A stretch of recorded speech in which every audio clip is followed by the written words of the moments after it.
রিঙ্কির পাকশালাতে আবার একটি নতুন রান্না নিয়ে চলে এসেছি। আজকে রান্না করব ঘরোয়াভাবে কীভাবে লোটে মাছ রান্না করা হয়। তো প্রথমে আমি এই যে মাছগুলোকে ধুয়ে ভালো করে নুন হলুদ মাখিয়ে নিয়েছি। আমার কড়াইও গরম হয়ে গেছে। এবার এটাতে আমি সর্ষের তেল দিয়ে দেব।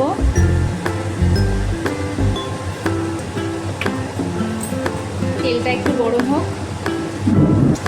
তো আমার তেলটা গরম হয়ে গেছে। এবার এটাতে আমি একটা শুকনো লঙ্কা আর সামান্য কিছুটা জিরে ফোড়ন থেকে ফোড়নে দিয়ে দেবো। এবার এটাকে ভালো করে নেড়ে নেবো। এবার এর মধ্যে আমি কুচিয়ে রাখা পেঁয়াজটা দিয়ে দেবো।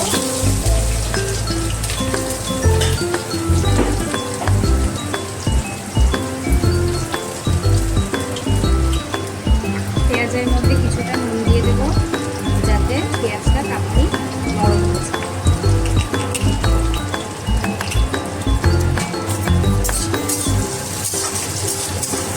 এবার পেঁয়াজটাকে হালকা লাল লাল না হওয়া অবধি আমরা ভেজে নেব। তো আমার পেঁয়াজগুলো ভাজা হয়ে গেছে। এরপর আমি এর মধ্যে টমেটো কুচি দিয়ে দেবো। তারপরে আমি এটার মধ্যে রসুন আর কাঁচা লঙ্কা পেস্ট করে রেখেছি। আমি কিন্তু কোনো আদা দিইনি, শুধু রসুন আর কাঁচা লঙ্কা। এবার এই পেস্টটাও আমি এর মধ্যে দিয়ে দেবো। এবার এটাকে একটু ভালো করে নেড়ে নেব।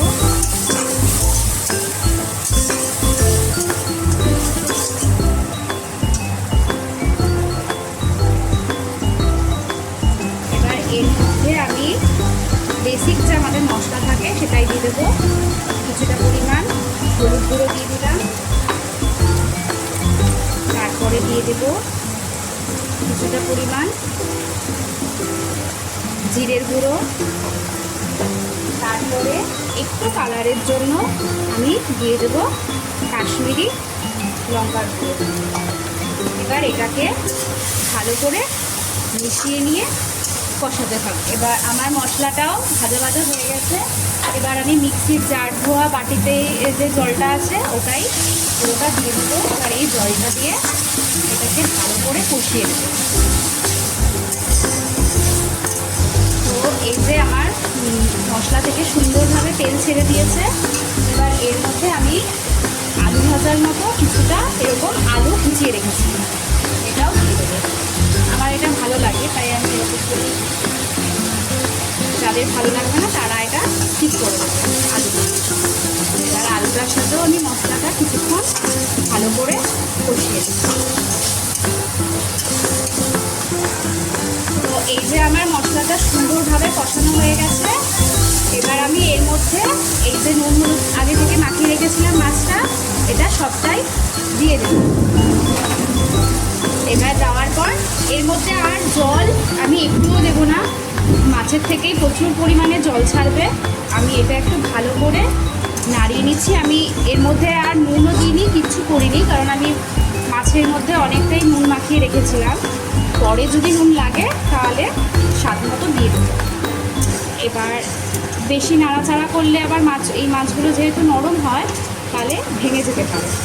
তাই এটাকে এবার আমি এভাবেই গ্যাসটাকে একদম লো করবো না, মিডিয়াম একটু হাই রেখে আমি এটাকে হতে দেবো। এবার আমি এটা ঢাকা দিয়ে দেবো। ঢাকা দেওয়ার পর 5-10 মিনিট এভাবেই থাকুক। তারপরে দেখবো এই মাছের থেকে অনেকটা পরিমাণ জল ছেড়ে দিয়েছে। তারপরে তোমাদেরকে দেখাচ্ছি।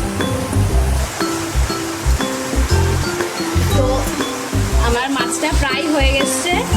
এবার দেখে নিয়ে আলুটা সিদ্ধ হয়েছে কিনা। হ্যাঁ, আলুটাও সুন্দর করে সিদ্ধ হয়েছে। আমি এটাকে বেশি আর নাড়াচাড়া করবো না, কারণ বেশি নাড়াচাড়া করতে গেলে না মাছগুলো ভেঙে যায়। তো এটার মধ্যে আমি দুটো চিড়ে রাখা কাঁচা লঙ্কাও দিয়ে দেবো। এবার দিয়ে আমি আর 2-3 মিনিট মতো এটা ফুটিয়ে নেব।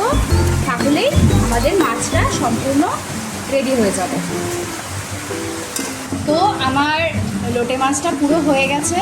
আমি নুন চেক করে নিয়েছি। তোমাদের স্বাদ মতো নুন দেবে।